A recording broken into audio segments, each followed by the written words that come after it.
예배 자리 나오신 모든 분들 예수님의 이름으로 환영합니다. 함께 이제 자리에서 일어나서 사도신경으로 신앙 고백하심으로 예배 시작하도록 하겠습니다.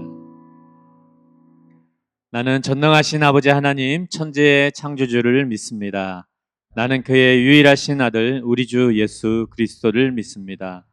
그는 성령으로 잉태되어 동정녀 마리아에게서 나시고 본디오 빌라도에게 고난을 받아 십자가에 못 박혀 죽으시고 장사된 지 사흘 만에 죽은 자 가운데서 다시 살아나셨으며 하늘에 오르시어 전능하신 아버지 하나님 우편에 앉아 계시다가 거기로부터 살아있는 자와 죽은 자를 심판하러 오십니다.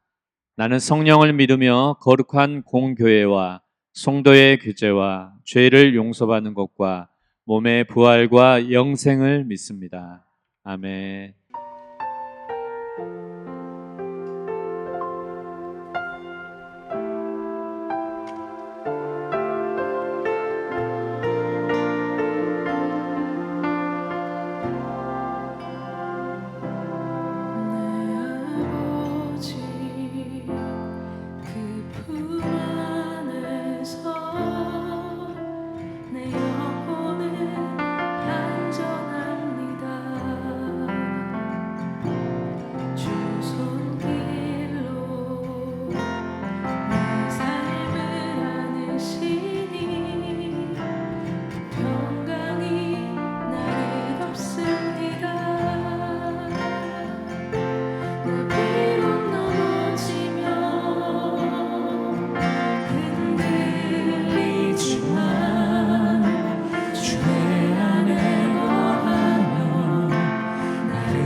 주님의 교회 난 신뢰해 두려움 다 내려놓고 주님만 의지해 주 안에서 내 영혼 안전합니다.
우리 성에 대해서 얘기해 봅시다.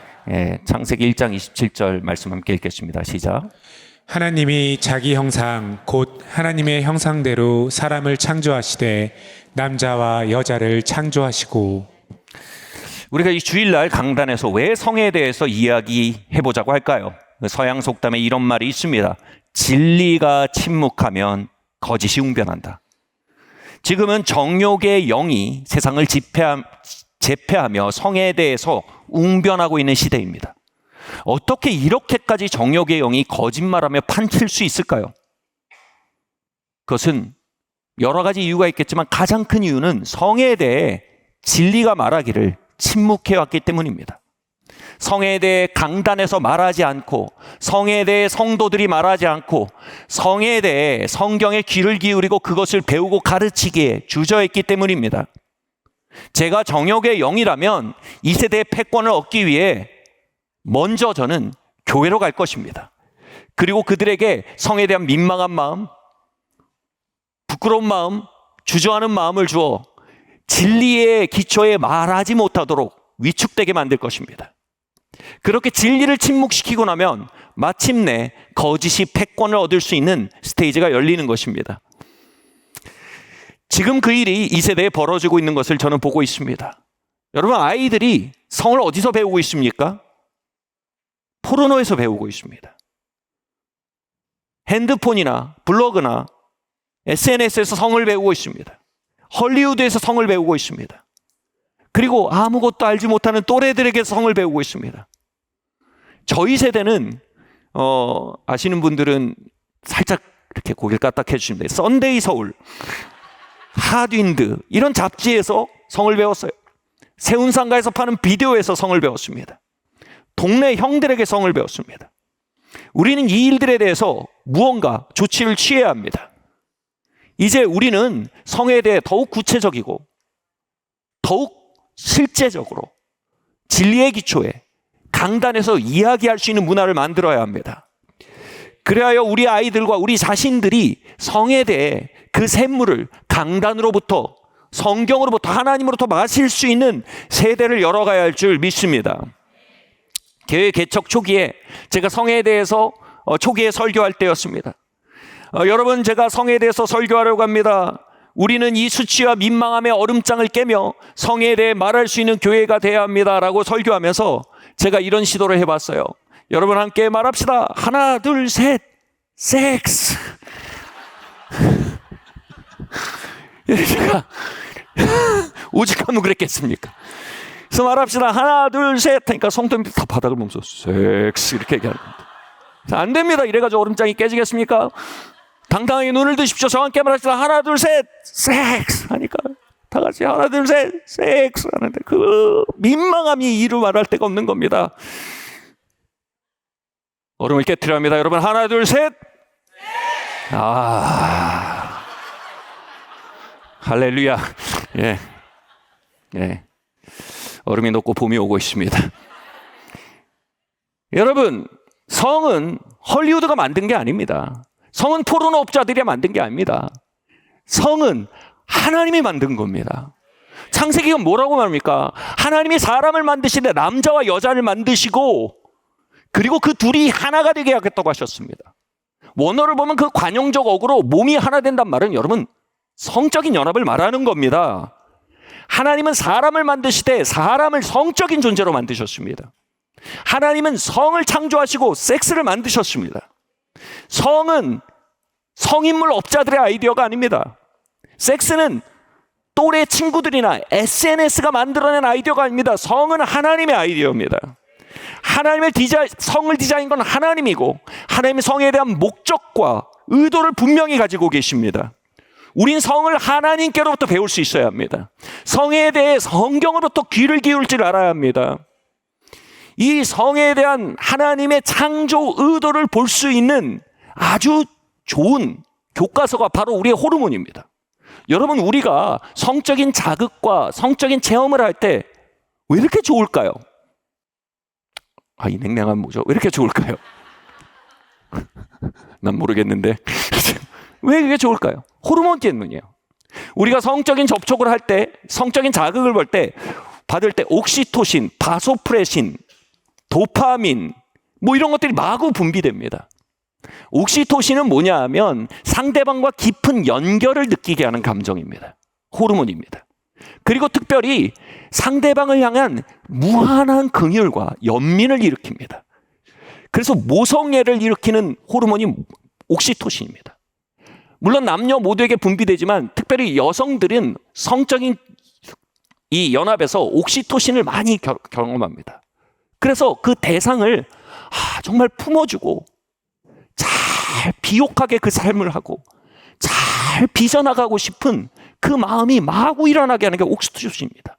그 옥시토신을 건드리는 버튼이 바로 성입니다. 바소프레신은 뭐냐 하면 이 사람은 내 여자야. 내 새끼들이야. 그걸 지키고 보호하려는 전사의 심장을 일으키는 게 바소프레신입니다. 남자는요, 성적인 접촉과 성적인 경험을 할 때 대상의 바소프레신이 분비되는 경험을 합니다. 도파민은 뭐냐 하면요, 계속해서 그 행위로 돌아가고 싶은, 그 대상으로 돌아가고 싶은 마음을 일으킵니다. 성적인 연합을 할 때 우리는 대상에 대해서 도파민이 분비되므로 그 사람에게 계속 돌아가고 싶은 그 애틋한 그 목마름을 가지게 됩니다. 이렇게 우리의 몸에 있는 성과 관련된 호르몬들은요, 대상과 우리를 묶어주는, 성적인 대상과 우리를 묶어주는 반딩, 연합, 묶임, 우리가 흔히 말하는 본드의 역할을 합니다. 하나님은 우리의 몸에 본드로서 성과 연결되어 있는 호르몬을 주셨습니다. 여러분, 이 본드가 얼마나 중요하냐면요, 예전에 배를 만들 때, 요즘은 그렇지 않지만 예전에 배를 만들 때 나무를 이렇게 다 구별되어 있는 나무를, 서로 따로 자란 나무들을 모아놓고 그 나무를 엮었어요. 반딩했어요. 그리고 그렇게 지은 배에다 어떻게 합니까? 이주를 할 때 가산을 싣고 처자식을 싣고 나의 미래를 싣고 나의 모든 것을 싣고 어떤 섬으로 이동하거나 새로운 대륙으로 이동해 갔습니다. 그런데 만약 그 반딩이 약하다면요, 그 배는 얼마 가지 못해서 작은 파도에도 작은 바람에도 산산조각 흩어질 것입니다. 배의 핵심은 반딩이 강해야 하는 겁니다. 나무와 나무 사이에 반딩이 강해야 하는 겁니다. 하나님은 우리에게 호르몬이라는, 성에 관련된 호르몬이라는 반딩을 주셔서요, 남자와 여자가 서로 연모하고 서로 지키고 태풍과 파도 속에서 서로에게 돌아가고자 하며 서로를 양육하고자 하는 열망을 우리 안에 일으키도록 이 호르몬을 창조하셨습니다. 그런데 만약 이 반딩이 제대로 기능을 하지 못하면 어떻게 될까요? 여러분, 그 배에 과연 우리 아이들을 실을 수 있을까요? 그 배에 우리 미래를 실을 수 있을까요? 그 배에 우리의 부르심을 실을 수 있을까요? 우린 직감적으로 알게 됩니다. 이 배가 얼마 가지 않아 파도에 난파되고 폭풍 속에 무너질 거를 직감합니다.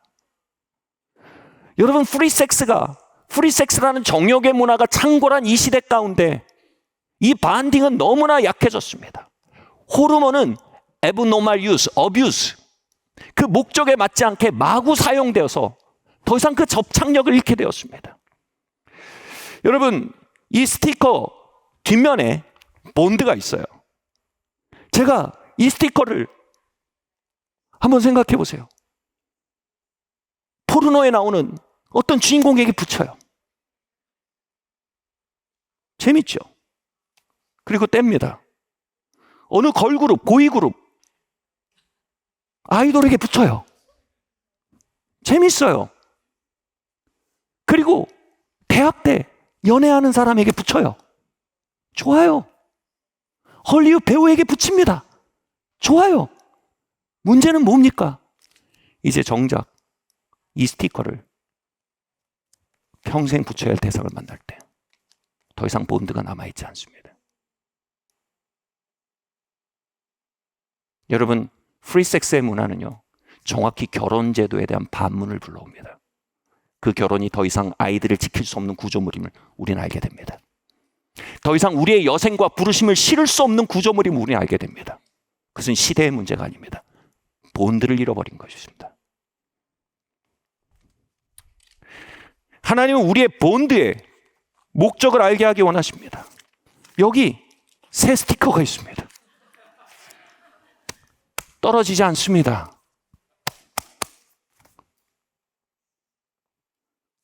여러분, 스티커는요, 이렇게 쓰는 겁니다. 한 번 떼서요, 한 번 붙이고 끝나는 겁니다. 결혼은 우리의 평생의 배우자의 반딩을 위해 주신 본드입니다. 아멘?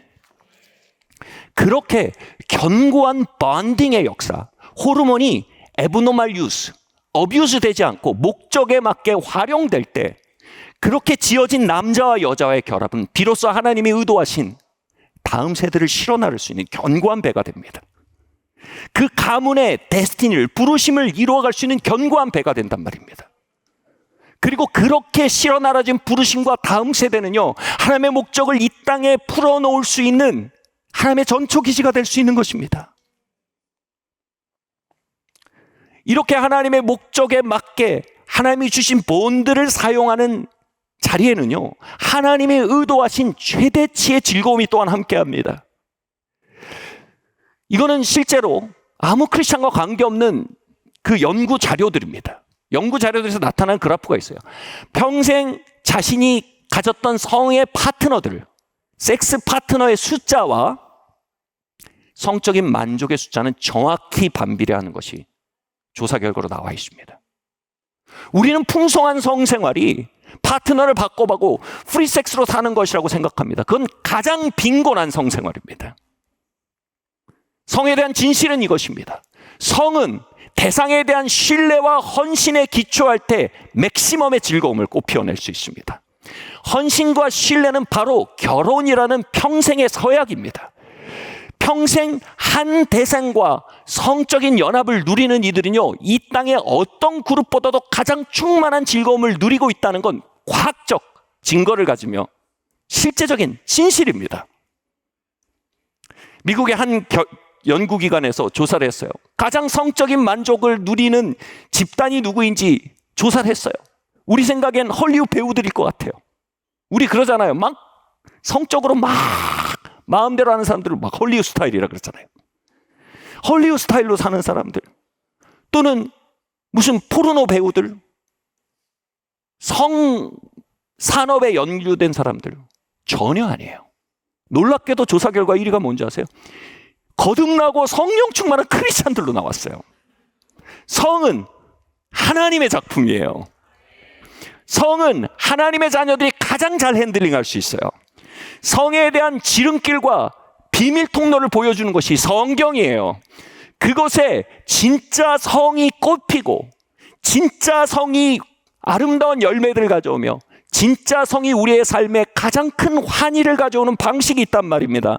성은 헐리우드의 아이디어가 아닙니다. 성은 하나님의 아이디어입니다. 그럼에도 불구하고 우리는 이 프리섹스의 문화, 정욕의 문화, 거짓이 웅변하는 문화 아래서 우리의 성을 경영해온 크고 작은 흔적들이 있습니다. 우리는 어떻게 우리의 성이 스티커를, 이 본드를 잃어버린, 기능을 잃어버린 스티커가 아니라 하나님의 의도하시고 하나님 목적하시고 하나님 꽃피기 원하시는 회복된 성으로 일으켜갈 수 있을까요? 첫 번째로요, 함께 읽겠습니다. 시작. 우리는 먼저 수치를 깨뜨려야 합니다. 고린도전서 6장 18절 19절 말씀 함께 읽겠습니다. 시작. 음행을 피하라. 사람이 범하는 죄마다 몸 밖에 있거니와 음행하는 자는 자기 몸의 죄를 범하느니라.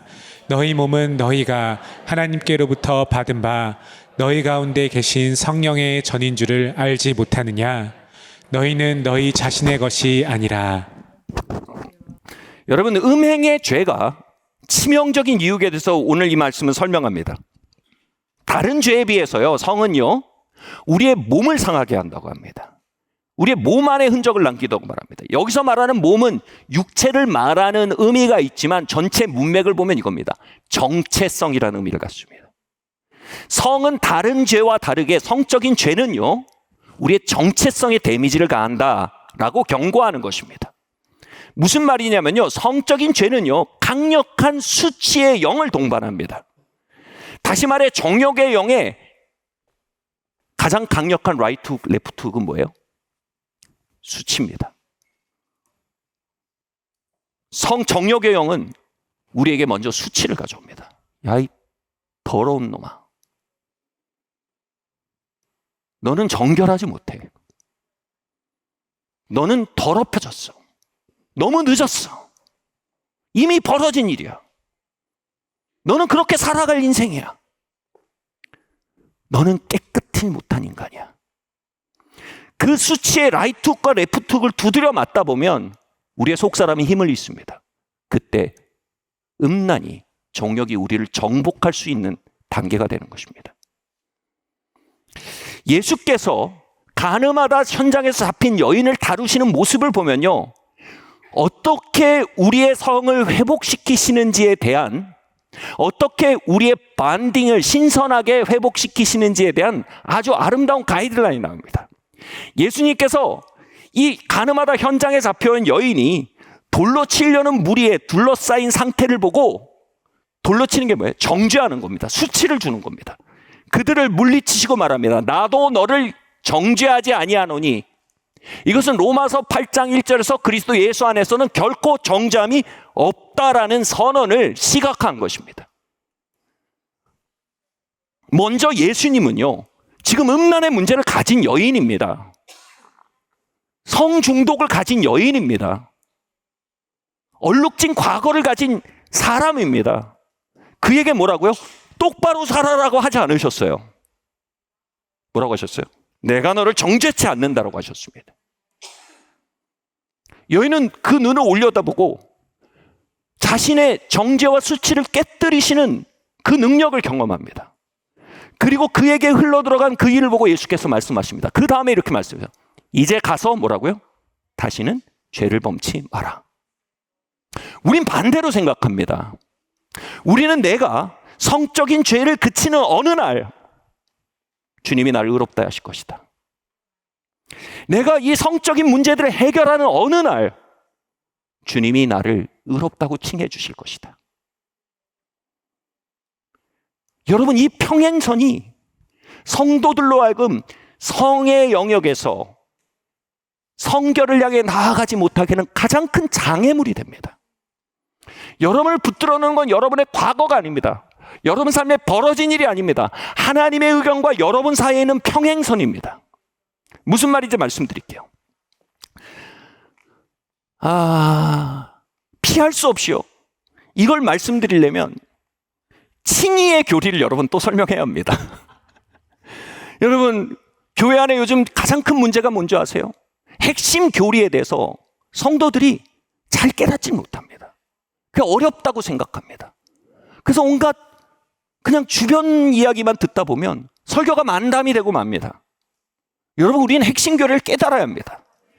마틴 로이드 존스가 말한 것처럼 우리를 거듭나게 한 것은 칭의의 교리이지만 대부분의 사람들이 칭의의 교리를 이해하지 못한다. 그래서 영적인 침체 가운데 살아간다고 했습니다. 바꿔 말하면 우리를 구원한 칭의의 교리를 우리가 이해하기 시작하면요, 우린 영적 침체에서 일어날 것입니다.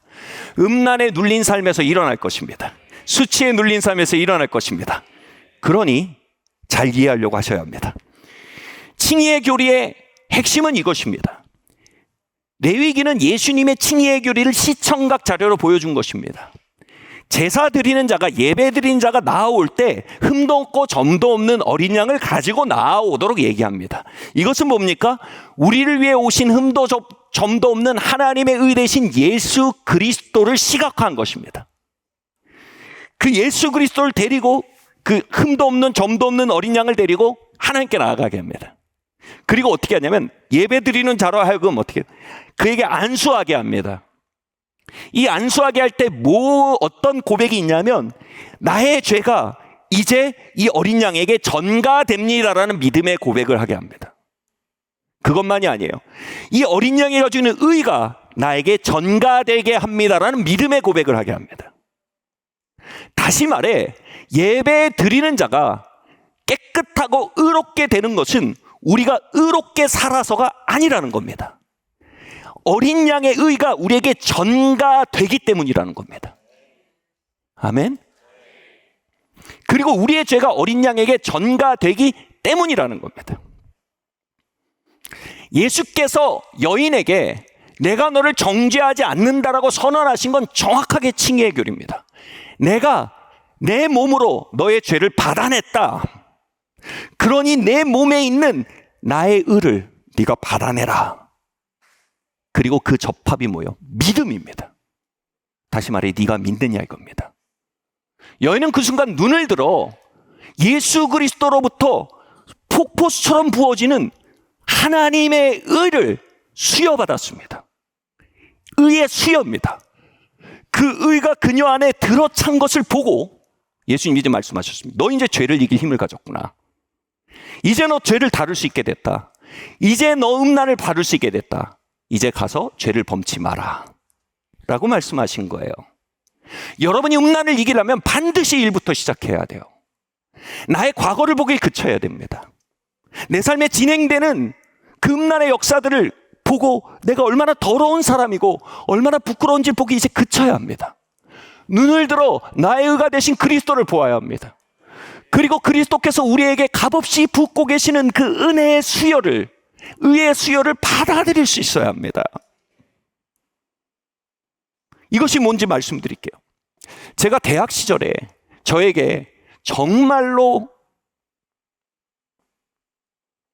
이 20살의 청년으로서는 행운의 기회가 왔어요. 그러나 하나님의 자녀로서는 큰 유혹이 왔어요. 뭐냐면 그 정욕적인 기회가 바로 여기까지 왔습니다. 진짜 여기까지 왔어요. 제가 발을 내디디면 그리로 들어갈 수 있었습니다.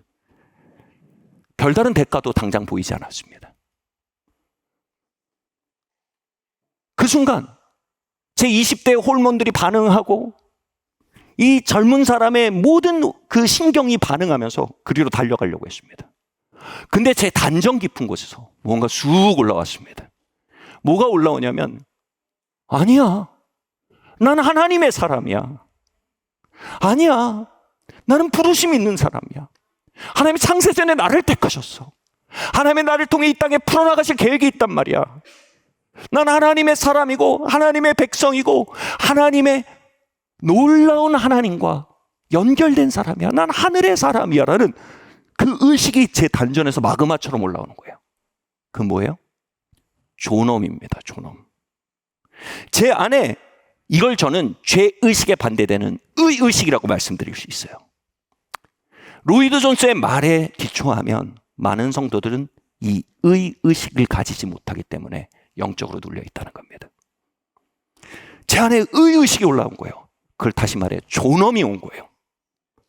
그 존엄이 내 안에서 푹 하고 올라오자 갑자기 그 30초 전까지 그렇게 달아 보이던 정욕이 갑자기 굉장히 누추하게 느껴지는 거예요. 이건 도대체 내가 먹을 음식이 아닌 거예요. 나에게 훨씬 더 좋은 음식이 있다는 걸 보게 된 거예요. 내가 이런 누추한 음식으로 내 식욕을 채워버릴 수 없다는 거예요. 나는 이보다 나은 사람이라는 걸 너무 알겠는 거예요. 그 순간 저를 뒤로 하게 한 건 단순한 두려움도 아니었습니다. 율법도 아니었습니다. 저를 그곳에 뒤로 하게 한 건 제 안에 가득 채운 존엄 의식이었습니다. 아, 목사님 그럴 수 있습니다. 목사님 20대 때 신학교 가시고 기도하시고 헌신의 삶을 사셨기에 그렇게 스스로 존엄하다는 의식을 가지실 수 있었죠. 그러나 제 삶은 진흙탕에 굴렀습니다. 제겐 존엄 의식이 없습니다. 여러분, 그 존엄 의식은요, 1도 우리의 헌신에 기초할 수 없습니다. 1도 우리의 순종에 기초할 수 없습니다. 1도 우리의 삶의 히스토리에 기초할 수 없습니다. 거칠게 말하면 여러분, 그런 의식은 이단적인 겁니다. 그것은 모두 주님께서 값없이 우리에게 부시는 그 은혜의 기초에 있어야 합니다. 그때의 저와 지금 여러분과 지금의 저 모두 그 존엄의식의 유일한 상수도는 바로 예수 그리스도의 죽으심과 우리의 의롭게 하심입니다. 우리는 그 하늘에서 내려오는 의식, 그 칭의의 폭포 안으로 들어가는 법을 배워야 합니다. 예수님은 가늠한 여인을 그 칭의의 폭포 아래 두신 겁니다. 내가 너를 정죄치 않는다. 그 순간 눈을 들어서 너를 정죄하는 자가 어디 있느냐? 그에게 보이는 건 이겁니다. 값없이 부어지는 의의 선물입니다. 그 안에서 전례 없던 의식이 생깁니다. 내가 존엄하구나. 내가 이거보다 훨씬 더 가치 있는 사람이네. 내가 왜 이렇게 누추한 음식을 먹었지? 나를 위해 하나님이 훨씬 더 아름다운 음식을 준비하셨잖아. 그렇게 그에게 달콤해 보이던 것들이 급작스레 굉장히 허접해 보이기 시작한 겁니다. 그것을 먹고 있는 그녀의 영혼을 보았을 때 예수께서 이미 말씀하실 수 있었던 거예요. 여인아, 이제 가서 죄를 범치 마라. 여인은 그러지 않았을까요? 어떻게 해요? 그러지 않았을 겁니다. 예, 맞습니다. 저는 이제 이 더러운 음식을 먹지 않을 수 있습니다. 왜냐하면 그녀 안에는 은혜로 말미암는 존엄 의식이 충전되어 있었기 때문입니다. 사랑하는 여러분, 우리는 그 은혜로 말미암는 존엄 의식으로 매일 우리의 영혼을 비옥해야 합니다. 그 은혜로 먹고 맛보고 부비고 경험해야 합니다. 그것으로 우리의 영혼을 배불려야 합니다. 고린도 교회는요, 음란의 문제로 흔들리던 현대교회와 같았습니다.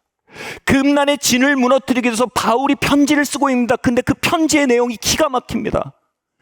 고린도 교회 사람들아, 너희가 하나님의 성전인 것을 알지 못하느냐. 당시 문화에서 이건 굉장히 충격적인 이야기입니다. 성전이란 건 Holy of Holies라는 뜻입니다. 가장 거룩한 곳이라는 의미입니다.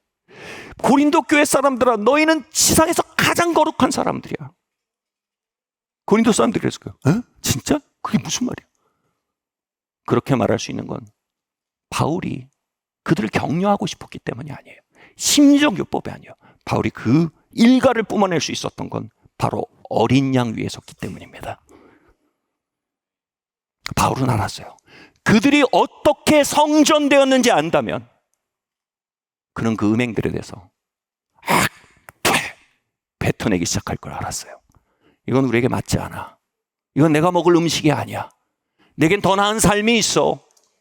내겐 더 나은 부르심이 있어. 내겐 더 나은 음식이 있어. 그리고 말했을 겁니다. 수치야, 너는 내가 누구라고 말하는지 과거에 기초해서 말하지만 난 이제 너랑 말하지 않을 거야. 난 내가 누구인지 말하기 위해 그리스도의 의 앞으로 갈 거야. 이전 것은 지나갔어. 난 이제 새로운 피조물이야. 이전 것은 지나갔어. 여러분, 순결은 과거에 아무 사건도 없었던 것이 순결이 아닙니다. 여러분, 그게 순결이라는 의식은 성경에서 온 게 아니고 유교에서 온 겁니다. 그것은 프리섹스주의만큼이나 위험한 율법주의이며 그것은 성경적인 성이 아닌 단순히 보수적인 사고입니다. 거긴 생명이 없습니다. 순결은 과거에 아무 일 없었던 사람을 말하는 게 아닙니다. 순결은 그 존엄을 십자가 안에서 회복해가는 사람들입니다.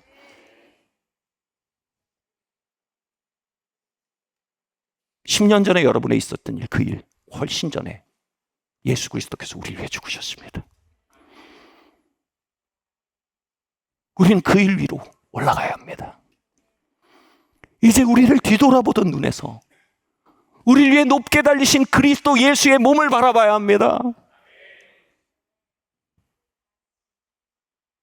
그리고 여인아, 너를 정죄하는 이들이 어디 있느냐? 여인아, 너를 향해 윽박지르는 수치의 영이 어디에 있느냐? 나도 너를 정죄치 않는다. There is therefore no condemnation. 그리스도 예수 안에는 결코 정죄함이 없다. 그리스도 예수 안에는 은혜로 말미암는 의식과 그로 말미암는 존엄이 있다. 와서 먹어라, 마셔라. 사랑하는 성도 여러분, 여러분 그리스도 예수 안에 하나님의 의가 되었습니다.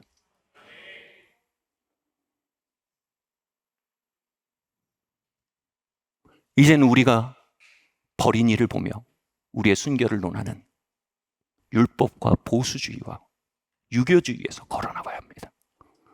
그리스도께서 우리를 위해 이루신 일, 그것을 올려다보며 우리에게 존엄의 샤워를 부으시는 그 복음 안으로 와야 합니다. 그 안에 여인은 자신의 모든 성적 문제 안에서도 그 폭포를 끌어안음으로 하나님 앞에 의롭게 되었습니다.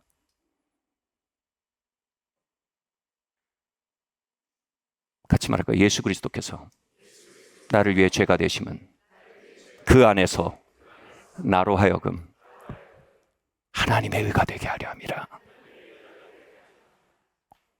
그리스도 예수 안에 있으면 누구든지 새로운 피조물이라. 보라, 새 것이 되었노라. 아멘. 이 선언들은요, 우리를 향해 흉폭하게 라이트 훅, 레프트 훅을 치는 정여경의 오른손을 잡고 왼손을 잡기 시작할 겁니다. 나는 하나님의 의야. 거기에 역전이 일어납니다. 내게 미래가 있어.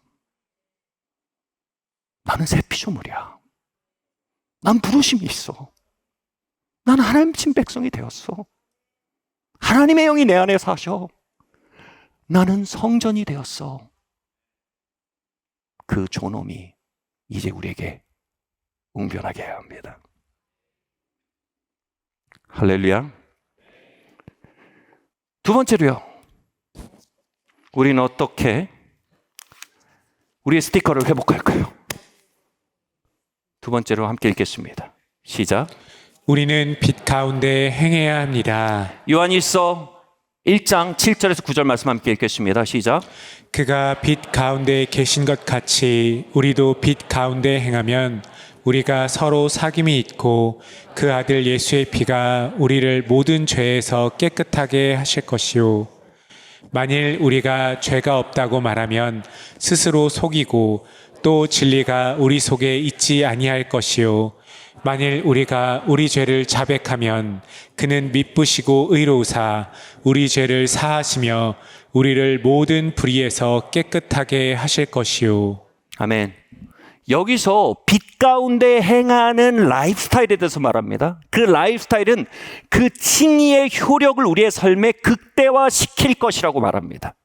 여기서 빛 가운데 걷는다는 말은 무엇이냐면요. 이렇게 설명드릴게요. 영어 표현으로 더블 라이프란 말이 있어요. 우리말로 이중적인 삶이라는 것입니다. 이 더블 라이프의 어감은 이렇습니다. 교회에 와서 저는 목사 노릇을 합니다. 장로 노릇을 합니다. 집사 노릇을 합니다. 성도 노릇을 합니다. 그런데 집에 가서는 온갖 것이 다 터져 나옵니다. 그 노릇 뒤에는 다른 얼굴이 있는 겁니다. 이 더블 라이프에 가장 많이 관여되어 있는 건 우리의 성욕입니다. 빛 가운데 걷는다는 것은요, 우리의 노릇 넘어 있는 우리의 삶의 실체를 빛으로 끌고 나오는 겁니다. 성도의 교제의 자리로요. 목사 노릇이 아니라, 장로 노릇, 집사 노릇이 아니라 한 명의 인간으로 자신을 개방하는 게 빛 가운데 걷는다는 맥락입니다. 공동체 안에 노릇을 그치고 자기 자신의 실제 이야기를 개방한다는 의미는요, 매우 중요한 우리의 성의 영역의 진전을 가져옵니다. 여러분, 예수님은요, 예수 제자 공동체에 죄사함의 권세를 주셨어요. 이 죄사함은 두 가지 의미를 갖습니다. 한 가지는 죄인을 용서하고 받아주는 일입니다. 근데 죄사함이 여기서 끝나면 그건 이상한 거예요. 죄사함의 두 번째 의미가 있어요. 그런 죄를 대항하고 깨뜨리는 행위입니다. 다시 말해 죄사함은요, 정확히 의의입니다. 죄인을 사랑하고 죄를 미워하는 행위입니다. 죄인을 긍정하고 받아들이며 죄를 부정하고 파괴하는 행위입니다. 아멘? 이게 가능한 게 여러분, 우리나라 사법체계나 어느 사법체계나 세상의 어떤 훈련에도 이건 불가능합니다. 이걸 가능케 하는 게 칭의 교리 안에 다시 하나 있습니다. 말씀드렸죠. 어떻게 하죠? 우리가 어린 양에게 손을 얹으므로 우리의 죄를 그리로 전가시킵니다. 죄인과 죄가 분리됩니다. 그리고 어떻게 합니까? 하나님은 죄인을 받아주십니다. 그리고 어린 양을 파괴하십니다. 십자가 안에서 주님은 우리를 받아들이시고 죄를 대항하십니다. 이 신비한 죄사함의 권세를 교회에 주셨다는 겁니다. 그리고 그것을 최대화하는 것이 성도의 교제 안에 빛 가운데 걷는 라이프스타일이라는 것입니다. 우리 지난주에 있었던 러브 애프터 메리지 세미나에 아주 하이라이트 중에 하나가 스피릿 커넥션이라는 사역이에요. 우리 베리하고 로리 목사님이 앞에 앉으셔서 부부 관계 가운데 있는 문제들을 가지고 와서 거기 한 100명 정도 신청자가 계신데 그 앞에서 그 문제를 다루어가는 사역이에요. 듣기는 좋지만 상당히 부담되는 자리예요. 왜냐하면 부부 사이에 있는 막는 장벽들은 보통 죄들이거든요. 많은 경우 성적인 문제들이 있습니다. 그런데 그것을 100명이라는 사람 앞에서 빛 가운데 드러내고 사역을 받는다는 건 적지 않은 도전입니다. 그 이야기를 할 때 적지 않은 분들이 여기서 사역을 받으면서도 여기 100명에 앉아있는 사람들을 사실 힐끗힐끗 보십니다. 왜일까요? 내가 받아들여지고 있는지, 내가 거절되고 있는지 체크하는 겁니다. 제가 그걸 볼 때 제 영 깊은 곳에서 이런 비명소리가 일어납니다. 당신은 안전한 곳에 있습니다. 두려워하지 마십시오. 당신은 안전한 곳에 있습니다. 제 영 안에 있는 그 비명소리를 회중들이 똑같이 듣고 있었던 것 같아요. 그럼 이렇게 일끗일끗 볼 때요, 그들이 갑자기 박수를 막 칩니다. 이게 뭡니까? 우린 당신을 받아들입니다. 그리고 당신이 싸우기란 그 죄에 대해서 같이 싸워갈 겁니다. 당신의 싸움을 응원합니다. 우린 당신의 편입니다. 죄와 당신을 구별합니다. 우리는 그 죄에 대해 함께 연합하여 싸우며 그 죄와 싸우게 하는 당신을 완전히 긍정하고 완전히 환영합니다. 그 박수 치기도 하고 때로는요 막 기립박수를 칩니다. 그러면 이 사역을 받던 사람들이 어마어마한 돌파를 경험합니다. 죄가 그에게서 드러나고 떠나가기도 하고요. 어마어마하게 수치가 벗겨지고 하나님의 칭의의 역사가 실체적으로 그에게 부어지는 일을 합니다. 사랑하는 성도 여러분, 여러분 안전한 곳에 계십니다. 여러분 성의 이야기, 결혼의 이야기, 그 실체들을 열고 함께 기도하고 함께 울고 웃을 곳은 SNS가 아닙니다. 주말 연속극이 아닙니다. 로맨틱 소설이 아닙니다. 또래 집단도 동창회도 아닙니다. 바로 그리스도의 몸입니다. 여러분 그것을 개방할 수 있을 때 하나님의 회복의 역사가, 치유의 역사가 여러분 삶에 노도처럼 흘러갈 수 있다는 걸 여러분 믿으시기를 바랍니다. 안전한 곳에 있다는 뜻이 뭡니까? 바꿔 말하면 안전하지 않다는 게 뭡니까? 여러분 세상은 정말 안전하지 않은 곳입니다. 안전하지 않다는 건 첫 번째로요, 그 사람이 혹시 죄책감을 느낄까 봐 죄를 긍정해버리는 겁니다.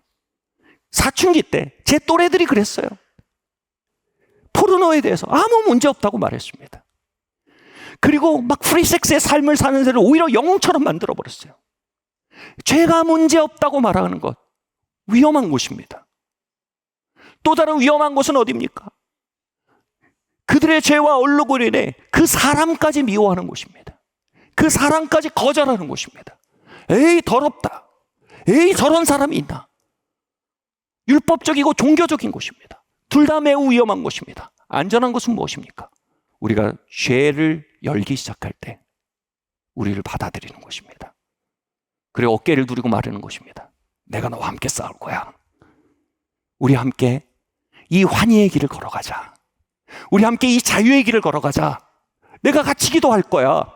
나도 너와 같은 싸움을 싸우는 한 사람이야. 사랑하는 성도 여러분, 그리스도의 몸 안에는 어마어마한 치유력이 있습니다. 하나님 성을 아름답게 창조하신 하나님을 찬양합니다. 성을 통해 부부간에 주님 환희를 허락하시는 주님, 정욕의 영이 결코 가져올 수 없는 성령께서 주시는 환희로 부부 가운데 강림하신 하나님을 이 시간 환영합니다. 이 자리에 모든 부부들의 성을 축복합니다. 이 자리에 있는 모든 싱글들의 성을 축복합니다. 그들의 앞날의 결혼을 축복합니다. 그들이 지어올릴 배를 축복합니다. 그 배 안에 실릴 아이들을 축복합니다. 그 배 안에 실릴 수많은 예언적 목적과 하나님의 유업과 수많은 커리어들과 수많은 시간들을 축복합니다. 그리고 우리가 빛 가운데 걸음으로 이곳에 성결의 자유롭고 풍성한 성결의 문화, 환희 넘치는 성결의 문화의 보호막을 이것에 지어가는 한 사람이 되기로 결정합니다. 지금은 우리를 위해 피 흘려 죽으신 독생성자 예수 그리스도의 무궁하신 은혜와 하나님 아버지의 다함이 없으신 사랑하심과 성령 하나님의 감동 감화 교통하시는 은총이 지금 고개 숙인 모든 성도들 머리 위에, 그들의 가정과 결혼과 성 위에, 그들의 다음 세대 위에, 그들의 다음 세대의 다음 세대 위에, 또 이 땅 위에 지금부터 영원토록 함께 있을지어다.